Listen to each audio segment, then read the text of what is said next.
নমস্কার সবাইকে, ঝুমার ঘর কর্নাতে নতুন একটা ভিডিওতে সকলকে স্বাগত জানাই। তো দেখো আমার আজকের রেসিপি ডিম আলুর কষা। তো এই যে আমি এখানে ডিম নিয়ে নিয়েছি। ডিমগুলো আমি সেদ্ধ করতে দিয়ে দিয়েছি ভালো করে ধুয়ে, তার সঙ্গে কিন্তু আলুও দিয়ে দিয়েছি। তো দেখো আমার সেদ্ধ হয়ে গেছে, এবার আমি নামিয়ে নিচ্ছি। নামিয়ে ঠান্ডা করে খোসাগুলো ছাড়িয়ে নেব। আলুর ডিমের খোসাগুলো এক এক করে আমি তুলে নিচ্ছি। আর তুলে নিয়ে ভালো করে আগে জলে ধুয়ে নেব, নিয়ে তারপরে দেখো আমি আবার ছাড়িয়ে নিয়েছি। ছাড়িয়ে নেবার পরও আমি কিন্তু ভালো করে ধুয়ে নিয়েছি। আর এখানে দেখো আলুগুলোও খোসা ছাড়িয়ে নিয়েছি। তো এই যে দেখো এবার এখানে আমি ডিম রান্না করতে যা যা লাগে সেগুলোই নিয়েছি পেঁয়াজ কুচি, টমেটো, শুকনো লঙ্কা, একটু কাঁচা লঙ্কা নিয়েছি, গোটা জিরে, আদা, রসুন। তো এগুলো সব আগে শুকনো লঙ্কাটা আর জিরেটা আগে একটু আমি মিক্সিতে ঘুরিয়ে নেব। তো দেখো এবার তার মধ্যে আমি সব মশলাগুলো দিয়ে দেবো, দিয়ে কিন্তু এবার আমি পেস্ট করে নেব। তো দেখো একটু জল দিয়ে পেস্ট করে নিয়ে সাইড করে রেখে দিলাম। আর এই ডিমগুলো কিন্তু একটু করে কেটে কেটে দেবো, তাতে ভেতরে মশলাগুলো ভালো যাবে, নুন ঝাল মশলা ভালো করে যাবে, খেতে কিন্তু ভালো লাগবে। তো দেখো আমি প্রত্যেকটা ডিমই কিন্তু এরকম করে করে একটু কেটে নিচ্ছি। এবার ডিমের গায়ে একটু নুন হলুদ মাখিয়ে নেব, আলুগুলোতেও দিয়ে দিচ্ছি।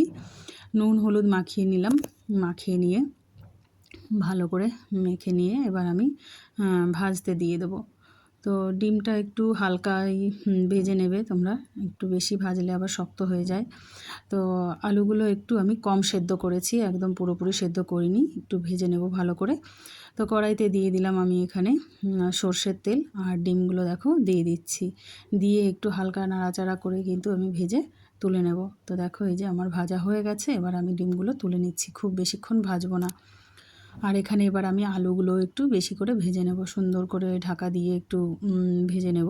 তো এই যে আলুও ভাজা হয়ে গেছে, আর এই কড়াইতে সামান্য একটু তেল দিয়ে দিয়েছি, দিয়ে দিলাম গোটা জিরে, তেজপাতা ফোড়ন আর গরম মশলা।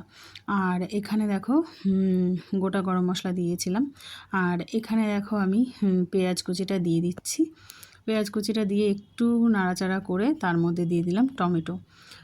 টমেটো দিয়ে দেওয়ার পরে একটু নাড়াচাড়া করে তার মধ্যে কিন্তু আমি দিয়ে দিচ্ছি মশলাটা, বাটা মশলাটা। তো বাটা মশলাটা সামান্য একটু জল দিয়ে দিয়েছি যাতে নিচেটা লেগে না যায় আর ভালো করে কষানো হয়। তো এবার দেখো আমি এর মধ্যে অ্যাড করছি নুন, হলুদ, একটু ধনে গুঁড়ো দিয়ে খুব ভালো করে আবারও আমি মিশিয়ে নিচ্ছি। আর এবার দেখো দিয়ে দিলাম একটু টক দই। তো ডিম কষাও তো তোমরা ঘরে বানাও, অনেকে খাও, তো এরকম করে একদিন বানিয়ে খেয়ে দেখো, ভীষণ ভালো লাগে খেতে।